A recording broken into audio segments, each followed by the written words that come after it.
welcome back to the Car Doctor channel. I'm Tim, and I appreciate you stopping by. Hey, if it's your first time here, welcome. Pull up a chair and enjoy the show, because we've got a good one here.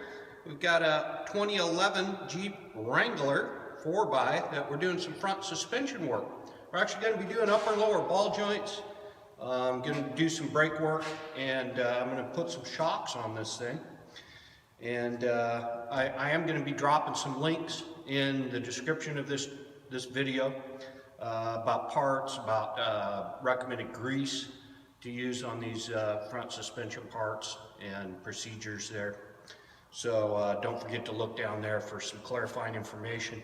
So anyway, hey, it's Veterans Day today, and just want to, on behalf of myself and the Car Doctor channel here, want to thank all service members who have served and are serving our country and to protect our freedoms. Bottom of our hearts, thank you for your service. Appreciate that.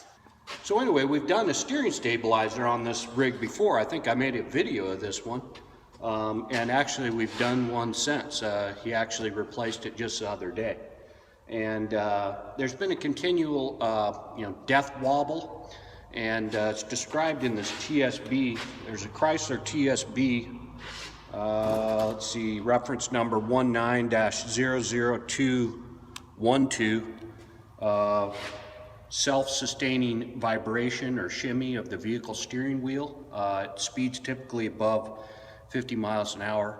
And this vehicle, and along with many straight axle small SUVs and trucks, can experience this, and a lot of times it's due to a steering stabilizer issue, and we addressed that before with this, but actually this time it appears to be more related to front steering and suspension part wear, and we found that the front upper and lower ball joints have an excessive amount of wear, and that's going to exacerbate the issue. One of the things that the TSB talks about is aftermarket components that are installed on a vehicle exacerbating this problem. This actually does have rear airbags and some other aftermarket modifications. So those are things you want to look at. Actually, the tires in this case, we've switched over to the winter tires. Alaska, where my shop is located, we typically change over to studless or studded winter tires. We don't use salt on the roads here. We just plow a lot and usually change our tires. So anyway, the summer tires had actually some abnormal wear and were adding to this problem as well. So after changing the tires, he's noticed that the problem is less pronounced, but still there. And upon inspection of the front components, we found that the ball joints were bad. I'm using some quality parts here. I'll just give you a quick overview. Using Moog ball joints, it's always my first choice. And actually, this is my CarQuest store owner's vehicle, and he's the one that supplied the parts. I have to kind of go with what he's supplying me, but these are always my first choice. And well, one thing to note here too, which is going to be why I'm posting some additional links below. As far as the lower ball joint on this application, Moog has updated the part with a relocation of the greaser that allows for you to grease these lower ball joint vehicles on this application, sorry.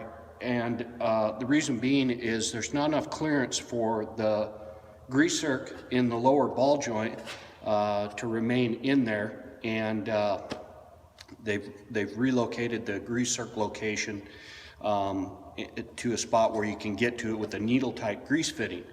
But these are some of the old stock. So although it does have the integral boot and some great advances in the part, this actual one that I'm going to show installation of is the older part. And I've contacted my CarQuest guy who owns the vehicle and explained this to him. And we're in Alaska. The supply chain is a little bit later than the lower 48, and these are the parts that are here. And he just said, let's go ahead and put these in here. I am going to show you how we install these, and then after they're installed, we grease them and then put the plug in there to retain the grease. And there's going to be a link provided in the description as well, to the type of grease you should use when you do that, or whenever you lube a ball joint for that matter. Anyway, let's get started on this, and again, appreciate you coming along. Just going to remove the tire. I've got the vehicle raised and supported on my 4-post hoist. And again, you always want to use safe lifting practices. This video is for entertainment purposes. Always consult your repair manual and use proper repair procedures. We can't be responsible for injury or death due to improper steering and suspension service. Do it right. If you don't feel comfortable doing it, refer it to a mechanic that can. And we want to be safe and make sure others that are on the road are safe as well.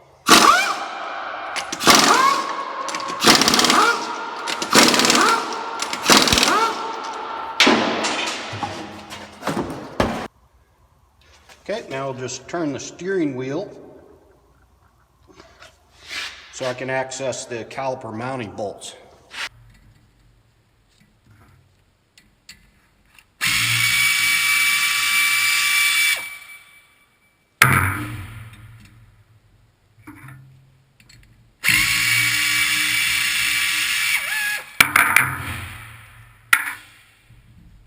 Okay, I'm gonna just pop this ABS speed sensor wiring out of its little retainers before I pull the caliper off.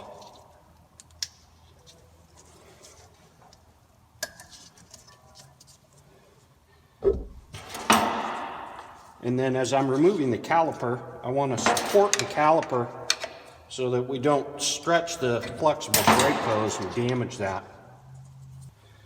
Using a little wire hanger to hang the caliper out of the way.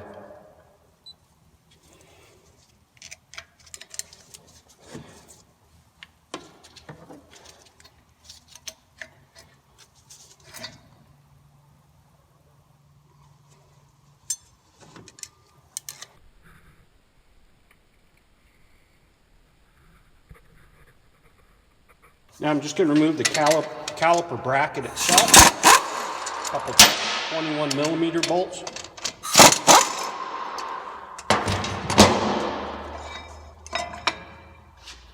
And set that aside. Now I just need to remove these retainers on the rotor studs.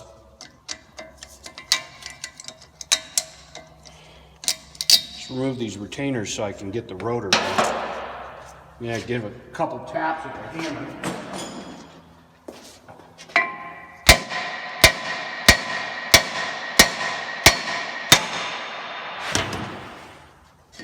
You wouldn't want to hit it here unless you are replacing the rotor. That can damage the rotor. Okay.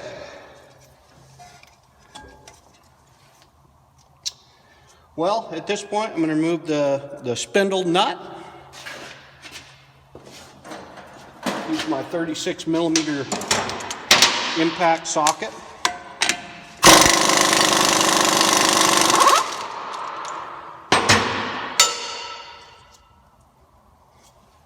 Now I just want to remove the remaining ABS speed sensor little wiring retainer clips.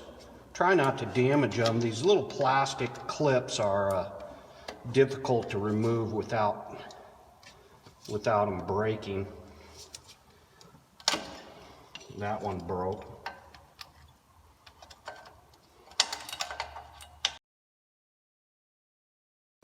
So that's enough of the clips that allow for removal of the hub assembly from the knuckle, and that way you don't have to completely disconnect the ABS wiring. It can just hang there. Just make sure you don't pull too hard on it and damage the ABS wiring. If you're replacing the sensor, it will come with the new little retainer clips, but in this case I'm going to slip a small zip tie through here when we put it back together. Okay, now I'm going to remove the upper and lower ball joint retaining nuts. They both have little cotter pins and castellated nuts in this case. And for whatever reason, these Jeeps, the cotter pins never seem to come out properly, especially if you're in an area where there's rust, forget it. But usually if you can just get them out of the way and get a wrench on there or a socket, then you can just bust the nut off of there. Since we're replacing the ball joints anyway, it won't matter if there's a cotter pin sheared off inside of there.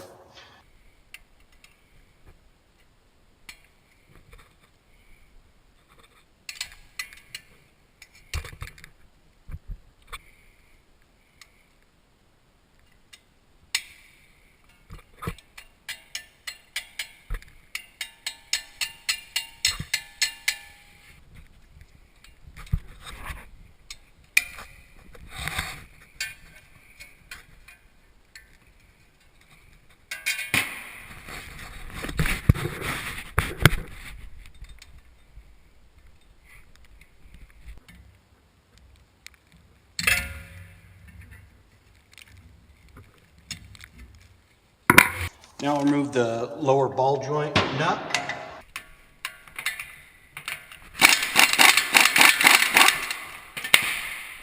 And we'll remove the nut on the upper ball joint.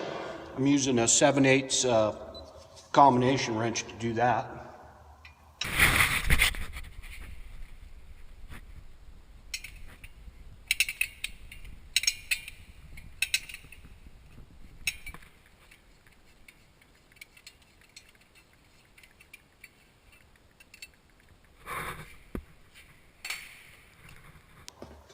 Okay, now we're going to turn the knuckle so we can access the hub bolts that secure this hub and bearing assembly to the outside of the knuckle. We'll go from the back side, and it's actually a 13 millimeter 12 point to get at these.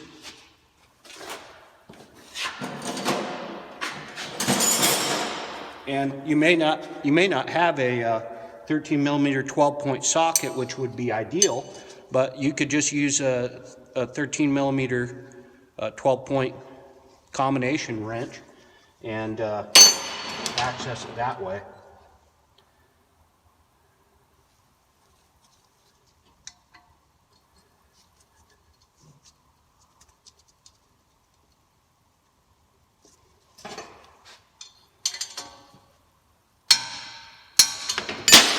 But you are going to need a 12-point socket in order to properly torque the hub bolts on reinstallation.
Okay, once I've removed my 3 hub bolts, I go ahead and tap on this hub.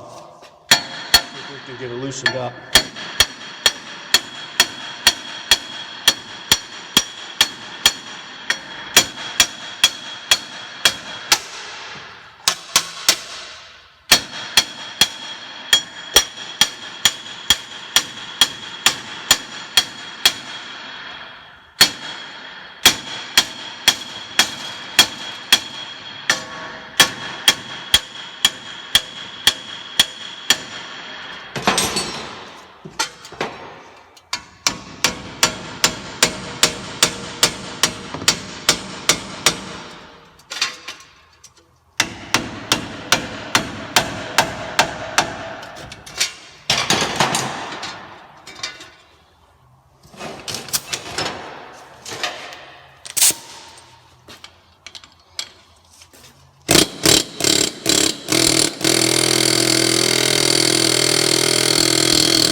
Now I'm also going to take another hanger and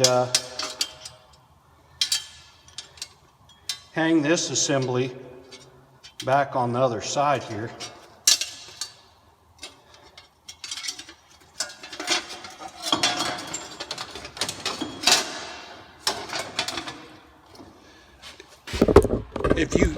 If you completely remove the ABS sensor, wheel speed sensor wiring, which just requires a few more little retainer clips and then disconnect the connector from up under the hood, then you could remove this whole thing and set it to the side.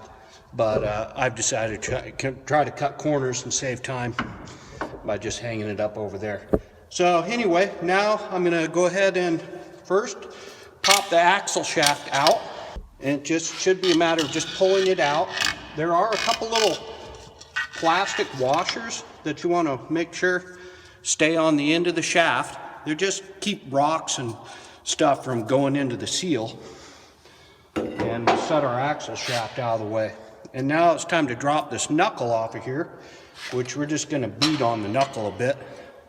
See if we can get that off of there.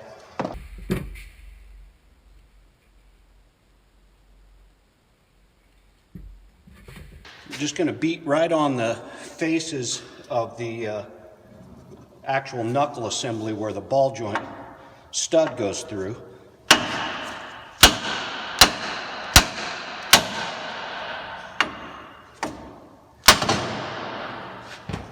we go. I'll just go ahead and set that back out of the way. All right, now we can access our ball joints. Press those out, get the new ones in. Okay, first I'm going to remove the upper ball joint so we can access the lower after that. And I'm using just a standard ball joint press. I'll put some links in the description to ball joint press and adapter kit that'll help you do this job. I'll use an adapter up here and a little bit of a tight fit for the upper, just getting it extracted.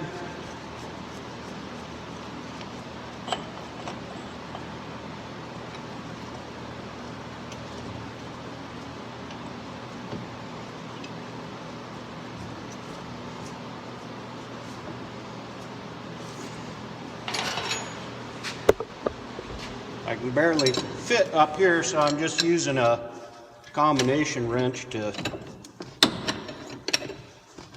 work the press.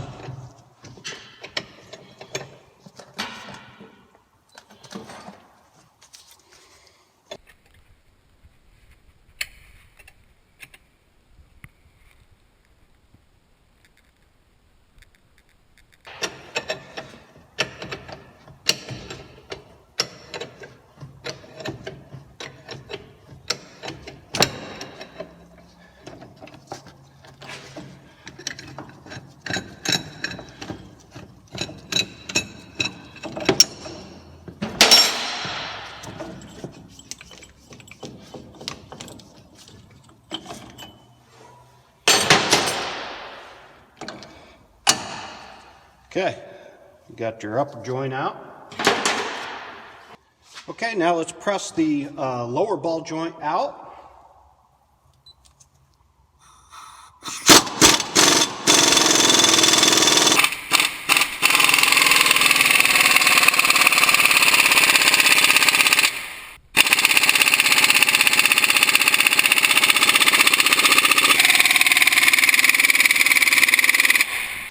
Okay, that ball joint just came flying out of there all of a sudden. I turned the camera off because I was pounding on it for a long period of time with the impact. And finally the thing let loose and it just kapow! Ball joint went flying across the shop. So we got that out. It was definitely a little bit rusty around the bore, around the bottom of the ball joint. So make sure that your axle housing where the bores of that receive the ball joints in there are not damaged or worn beyond acceptable level. You know, you don't want to have loose ball joints when you're done. All right, now that we got those ball joints out, we're ready to start the reassembly process and make this Jeep great again. No pun intended, and if I lost about a third of my viewers with that remark, I'm sorry about that. This is not my president. Oh, I just lost another third of my viewers. Now all we're left with is our Canadian friends. Big shout out to the boys and girls in Canada. We appreciate you guys, and thanks for the service you're doing for our country. Go ahead and welcome Miley, Cyrus, and Cayenne West and all those folks. We appreciate you taking good care of them up there. Thank you guys. All right, first we're going to install this K3185 that we talked about before in the lower ball joint location. It has that centered grease zerk, which doesn't have the clearance to clear the drive shaft when it's in there. It'll interfere with the drive shaft U-joint. So basically we install it, pull the plug out, we grease it with the proper grease, and then reinstall the plug before sliding the axle shaft back in. And I'll show you how to do that, but we'll set up our press and get these pressed in.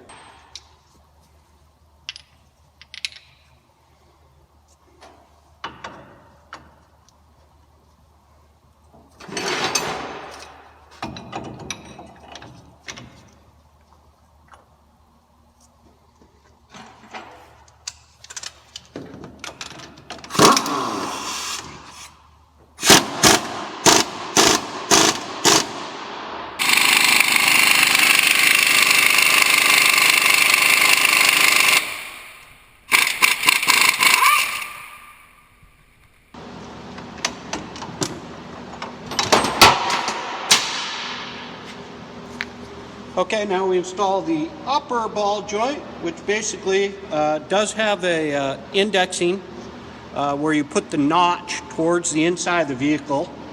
So it goes just like that. And then I've actually modified just a standard ball joint press collar to accept the upper ball joint being pressed in like so. I've had to modify this one. I'm sure there's one that's made specifically for this application. I don't have that one. So use that adapter up there. Just want to make sure and get it pressed in straight, get it started straight.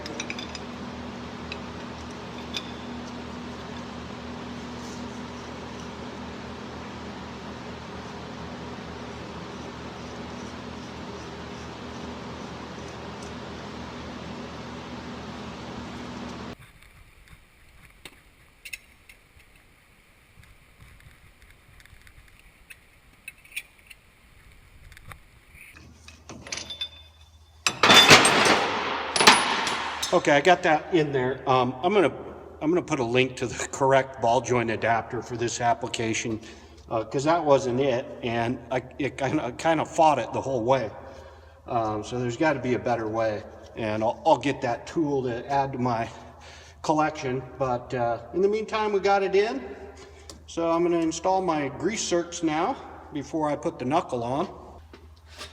We'll install this upper ball joint grease zerk.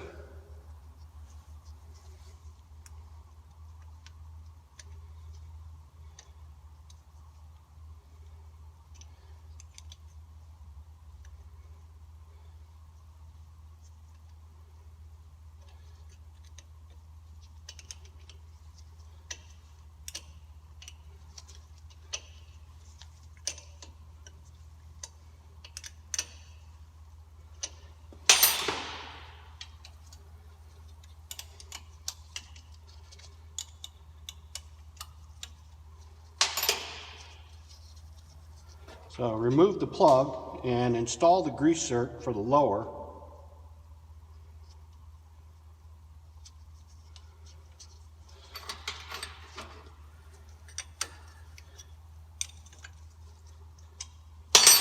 And now we'll go ahead and install the knuckle assembly and torque it down, and then I'll grease these, but then we'll remove this and install the plug before we reinsert the axle, because this is where the clearance problem exists. If we were using the updated part, you're going to align the needle type grease fitting right here so you can access it with a needle type grease zerk, and you can service that ball joint in the future.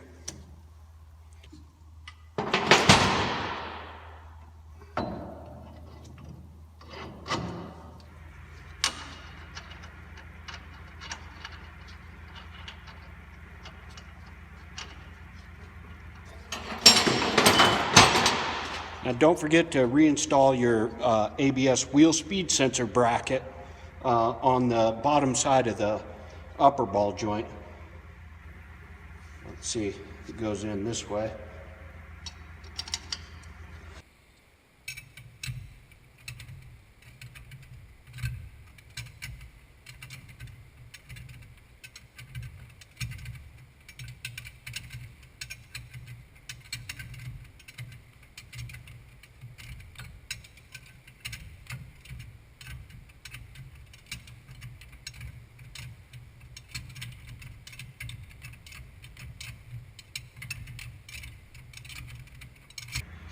Okay, now we'll go ahead and snug up the lower ball joint, which we're going to set to 75 foot-pounds.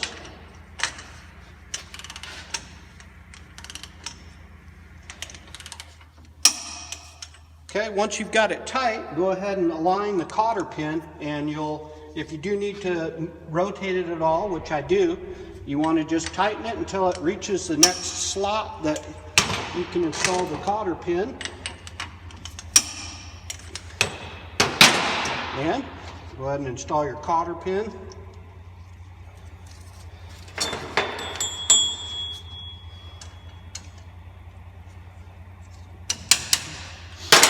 Now we tighten the upper ball joint again to 75 foot-pounds.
Now I'll go ahead and hit the grease zerks with some approved grease. Don't have to overdo it.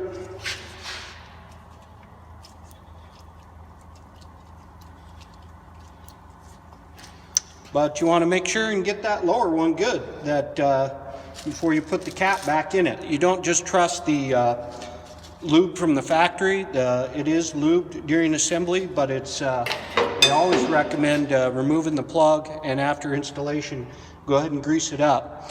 And now we'll just remove the grease zerk and reinstall our cap.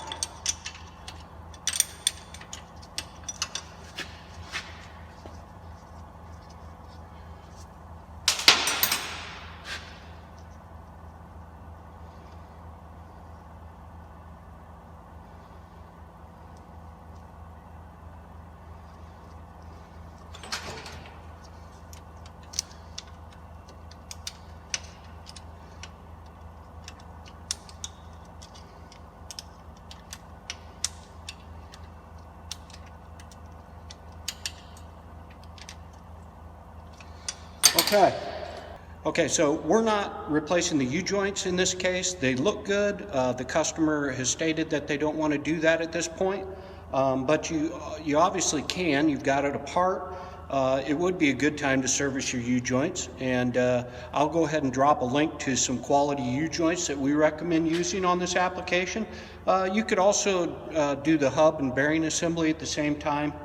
They usually come with a wheel speed sensor. I'll drop a link for a quality Moog or National part in there.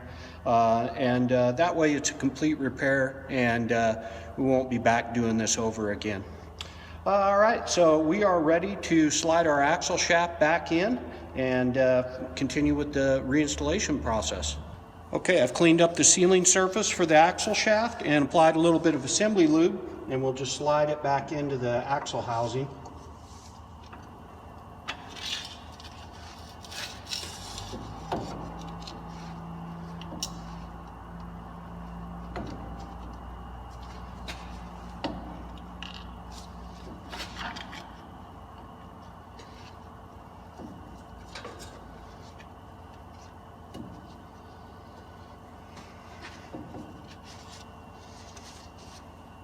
All right, now we're ready to install our hub again.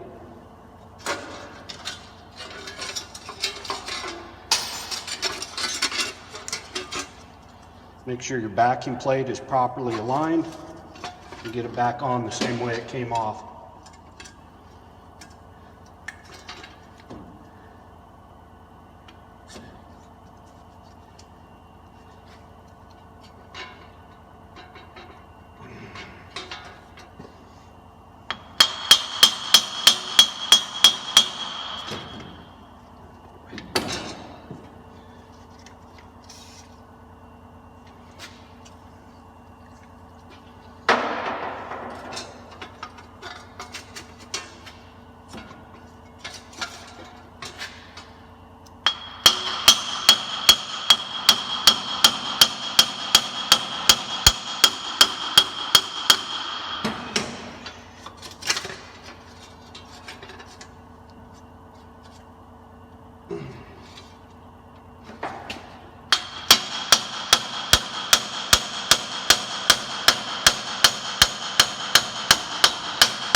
I'm going to apply a little bit of blue medium strength Loctite to the 3 hub bolts, and I'll install those.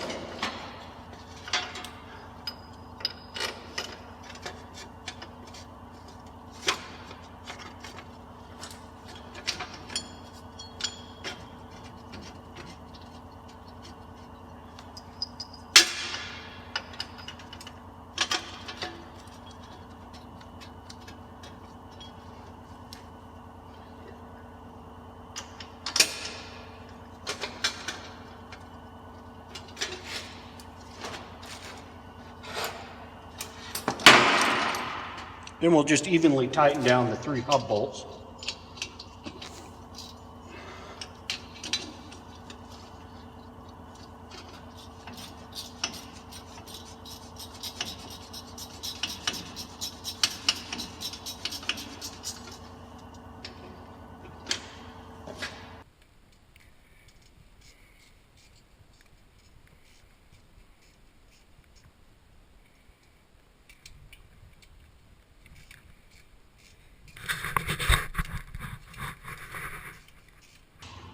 Okay, now that we've got it snugged up evenly, we'll go ahead and torque the hub bolt. Oh, excuse me. Hi. Hello, ma'am? Barbara Streisand, right? Yeah. Oh, you don't want to be on camera? Okay, I get it. I know. I don't like being on camera either. But what in the world are you doing in Alaska? Oh, right. Oh, well, you went a little too far north. Canada is just about 1,000 miles that way. No, Alaska's part of the United States. It's not a different country. Right. Just get out on Highway 1. You'll go north for a little bit, and then it turns south, and you'll get to the border there. They'll be waiting for you, all right? Okay, well, you take care and have a nice life, all right? All right, take care. Okay, we're going to torque our 3 bearing to hub knuckle bolts to 75 foot-pounds.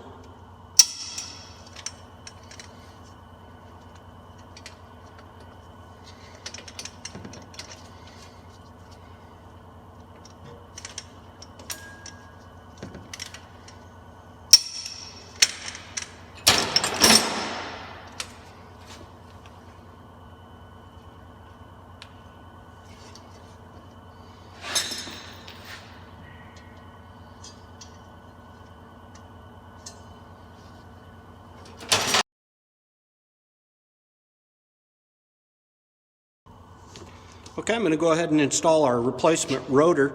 We're using this CarQuest Platinum front rotor.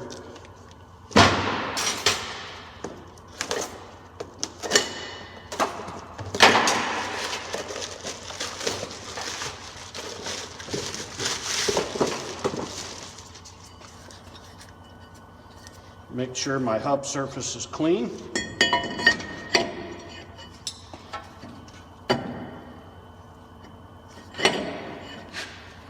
Now we'll go ahead and prepare our caliper mounting bracket. We are going to use these Akebono brake pads. Go ahead and pull the old pads and the mounting hardware.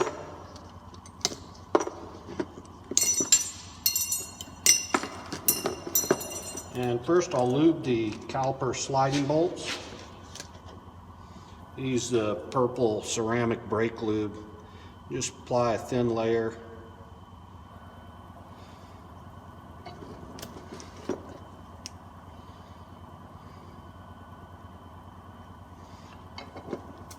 Like that.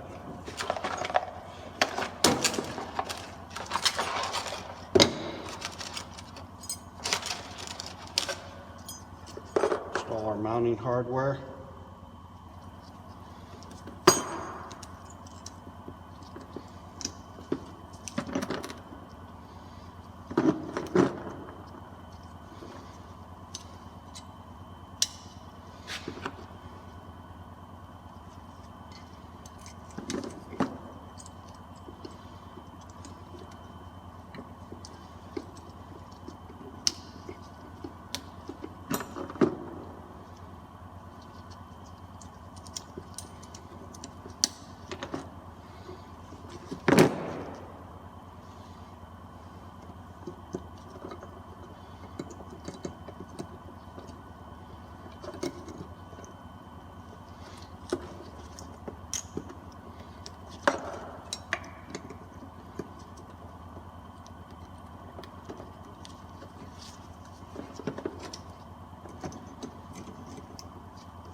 Our pads, and I go ahead and put a little medium strength blue Loctite on the caliper mounting bracket bolts, and we'll fix the caliper bracket to the knuckle.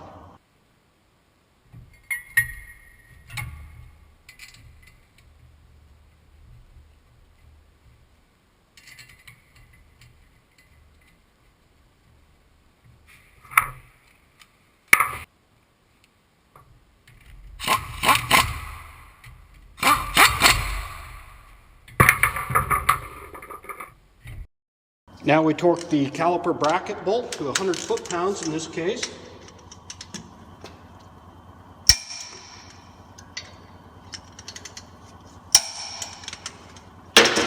And we're going to compress and install our brake caliper now. Be a good time to bleed your brake system if you're going to do that. We're not going to do it in this case. I'm just going to compress the caliper piston.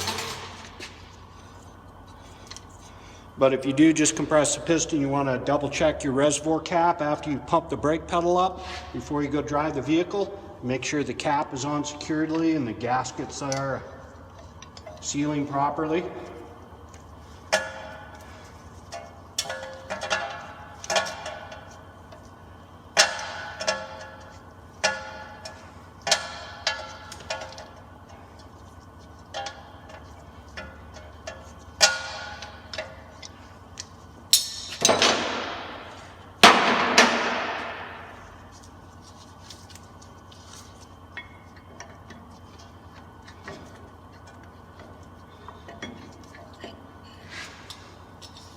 I'm going to apply a little medium strength Loctite to the two caliper mounting bracket bolts, and we'll torque these to, I think they're 50, no actually, I'm sorry, 20 foot-pounds.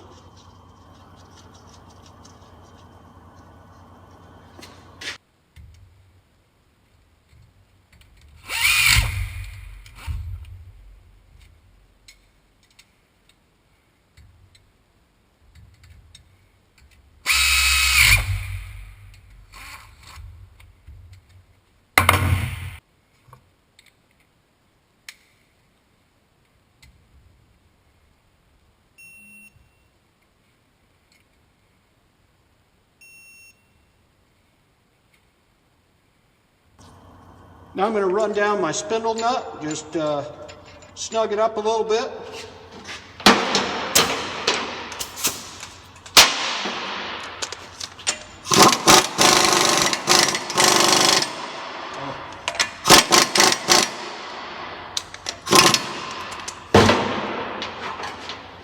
Then I'll insert a screwdriver in the vanes of the rotor against the caliper mounting bracket, and then we'll torque the spindle nut to 100 foot-pounds in this case.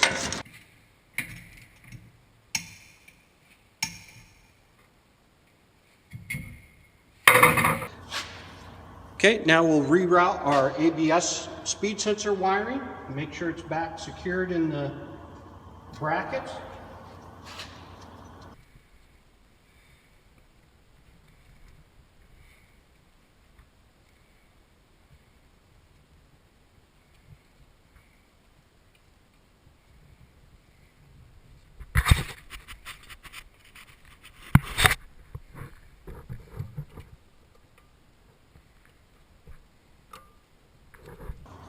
Then if you broke one of your little plastic retainers, it's okay to use a tie wrap. Just make sure it's good and secure.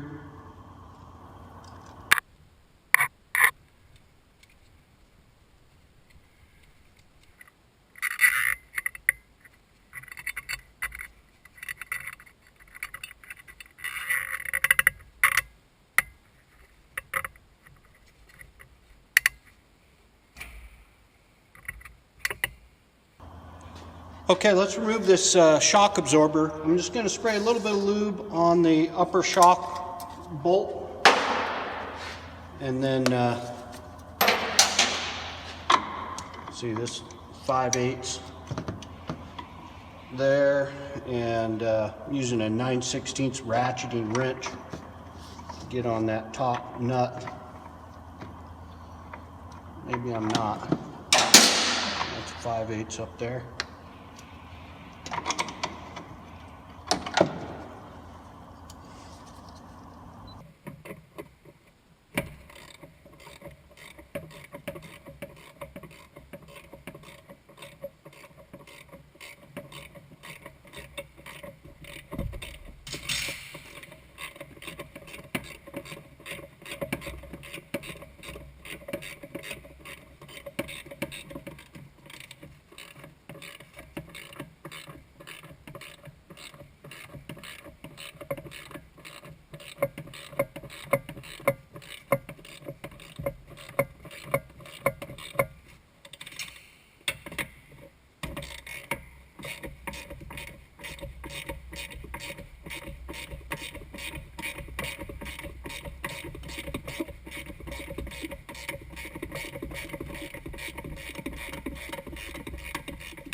And rubber bushing, upper shock mount.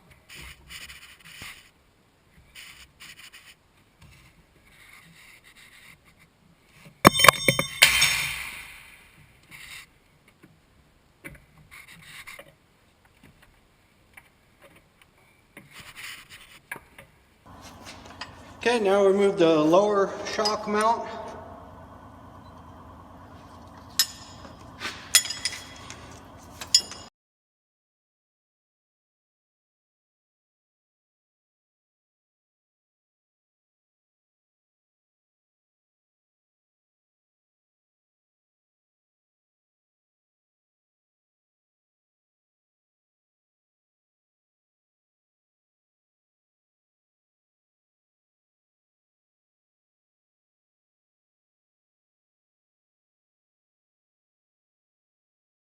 Use an 18mm socket and wrench.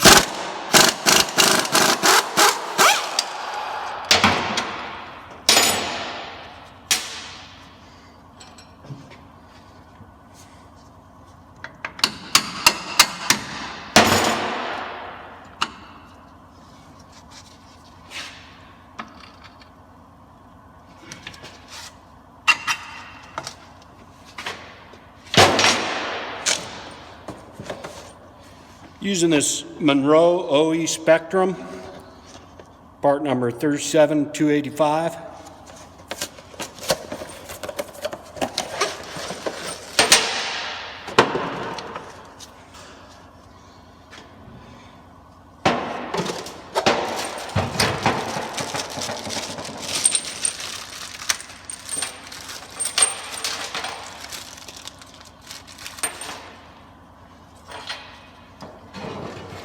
So install your upper washer, and then in this case I orient the larger round locator portion of the rubber bushing up. And that goes in the hole up there. And I'll go ahead and stick this in. Find my lower bolt again.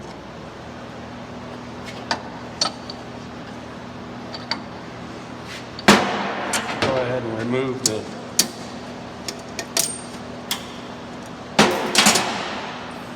and compress it the best I can. Kind of hold it in the middle there while I stick the lower bolt in. Stick my nut on.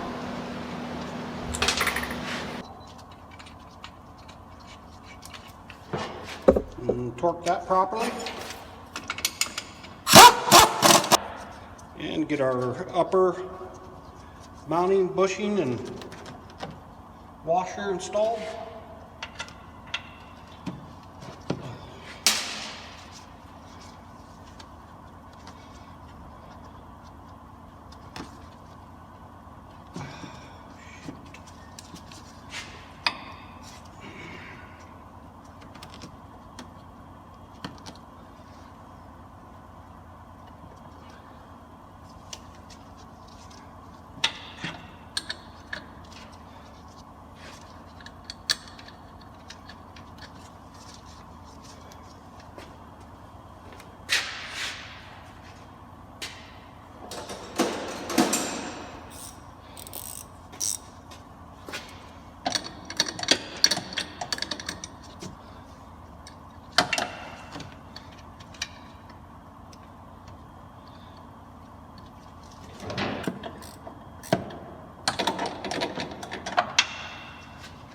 Clean the protective coating off the rotor, just the oil.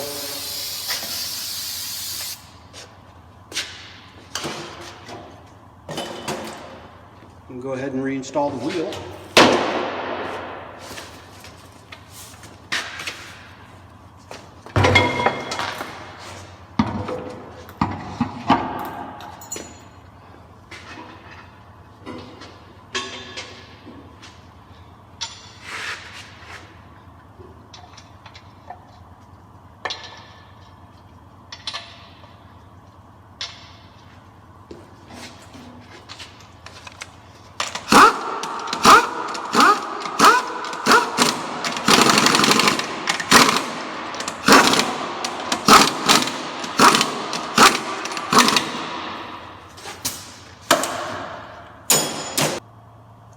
All right, well that pretty much wraps this one up. We're going to go ahead and lower it down and torque the front wheels and perform a four-wheel alignment on it. We definitely recommend that, although doing this particular procedure shouldn't affect alignment angles dramatically, but always a good idea. So we'll do that and get it back out on the road. And I want to thank you for watching. Appreciate the subscriptions. And leave any positive feedback in the comments below. We appreciate that as well. I want to wish you good luck with your repairs. Have a good one.